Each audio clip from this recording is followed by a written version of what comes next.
C'est une loi qui est surveillée dans le monde entier, sincèrement. Cette loi qui est entrée en vigueur hier en Australie, à l'autre bout du monde. En même temps, ils ont les mêmes problèmes, les mêmes réalités que nous. Les jeunes et les réseaux sociaux, les jeunes et les écrans, mais oui, les jeunes et les réseaux sociaux. Et donc, on dit qu'on va l'interdire. Au moins de 16 ans, on ne pourra pas avoir accès aux réseaux sociaux. Il y a le Parti québécois qui s'en inspire. C'est pas la première fois qu'il parle de ça, mais il veut interdire l'accès aux jeunes de moins de 14 ans aux réseaux sociaux. Pascal Paradis, député de Jean Talon du Parti québécois, est avec nous. Bonjour. Bonjour, M. Dumont. Bon, est-ce que vous vous inspirez de l'Australie? Est-ce qu'il aurait pas valu mieux attendre quelques mois pour voir comment ça se passe là-bas? Qu'est-ce que ça donne comme résultat?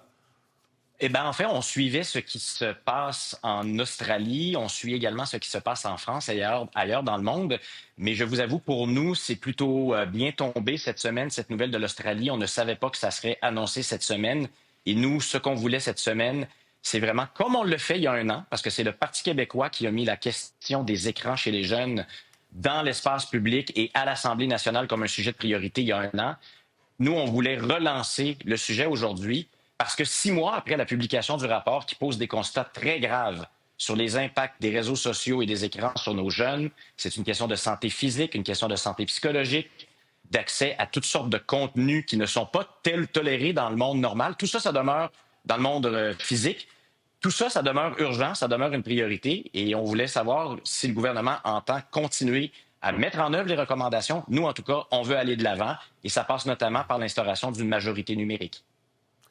Est-ce que c'est gérable? Je veux dire, comment... Tu sais, il y a bien des sites, là, exemple, je donne un exemple niaiseux, mais vous allez sur un site aux États-Unis d'un vignoble. On vous laissera pas rentrer, on va te dire, avez-vous 21 ans? Mais là, tu coches, j'ai 21 ans, puis tu rentres. Fait que je pense qu'un jeune de 15 ans qui veut rentrer dessus, il coche, là, tu sais.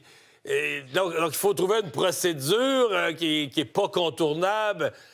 Comment on fait ça? Là, on dit qu'il faut donner les pièces d'identité, mais là, il y a bien des gens qui disent, on va-tu vraiment donner nos pièces d'identité à Facebook? C'est pas simple, là. Ce n'est pas simple, mais oui, c'est faisable. Et oui, il y a des solutions qui sont en train de se développer. Nous, ce qu'on suggère, c'est d'explorer la vérification de l'âge le plus en amont possible. D'abord, donc, il faut bien être clair, là, ce sont les entreprises qu'on vise, hein, pas les jeunes eux-mêmes au départ. Donc, c'est de placer la responsabilité sur l'industrie, sur les entreprises. Et plus on va le faire en amont, et plus ça va être faisable. C'est-à-dire que dans les boutiques où on vend des applications, où on peut s'abonner donc aux réseaux sociaux en question, ou même lorsqu'on parle du système d'exploitation, on peut faire vérifier par des tiers l'âge des utilisateurs. Ça se fait déjà très couramment par des sites qui sont très crédibles. Mais je conviens avec vous, il y a une certaine complexité, mais il faut sortir du paradigme qu'on ne peut rien faire parce qu'on est dans le monde virtuel. Malheureusement, ça a été notre réflexe pendant trop longtemps. Et ça veut dire que les législateurs, les gouvernements, la société civile s'est fait doubler par l'industrie un peu partout. On a interdit toutes ces pratiques-là dans le monde réel, l'accès à la pornographie, à la violence, aux paris, aux jeux. Pourquoi on tolère que nos mineurs, que nos jeunes aient accès à ça dans le monde virtuel? En fait, la réponse, c'est qu'on ne devrait pas tolérer ça. Et nous, c'est ce qu'on dit. Et on a fait le travail au Québec. On a rencontré des experts. Mettons en œuvre maintenant les recommandations. Je vous soumets une des approches là, d'une partie des gens qui se sont penchés sur ces questions, qui disent, tu sais, c'est là, les réseaux sociaux, ils sont là, ils existent, ils font partie de la vie.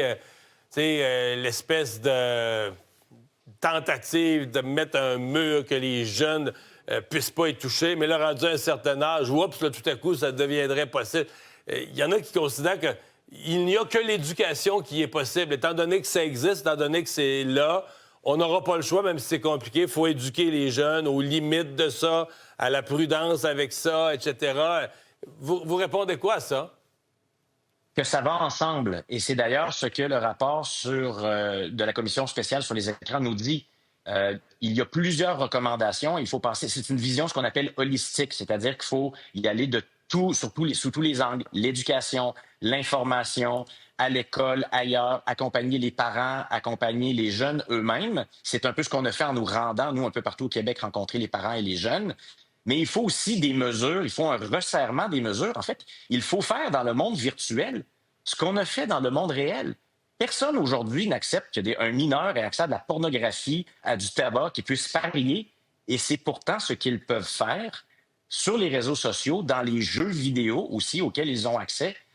Donc, c'est de dire, il faut cesser de penser que parce que c'est dans le monde virtuel, on ne peut rien faire. Mais oui, ça prend des mesures qui sont complètes et qui visent aussi l'éducation et l'information. Et c'est ce qu'on dit aujourd'hui.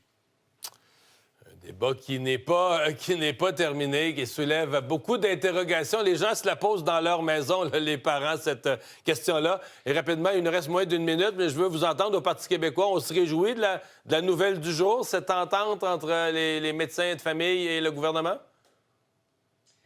Bien, ce que tout le Québec veut, ce sont des ententes négociées. Et ce qu'il faut penser, c'est aux patients. Et malheureusement, on a l'impression que les patients n'ont pas été au centre de cette affaire-là depuis le début. Rappelons-nous, c'était un projet de loi qui était présenté avec d'autres et dont l'intention semblait être de cliver notre société, de mettre un peu le feu partout. Le feu était pris et là, le pyromane a été obligé de jouer aux pompiers. Heureusement qu'il y a une entente. Tous les détails là, sont à étudier et à revoir, mais heureusement que les gens, on est très contents que les gens se mettent sur le chemin de la négociation et de l'entente. Pascal Paradis, député de Jean Talon du Parti québécois, merci d'avoir été avec nous. Au revoir. C'est moi qui vous remercie. Au revoir.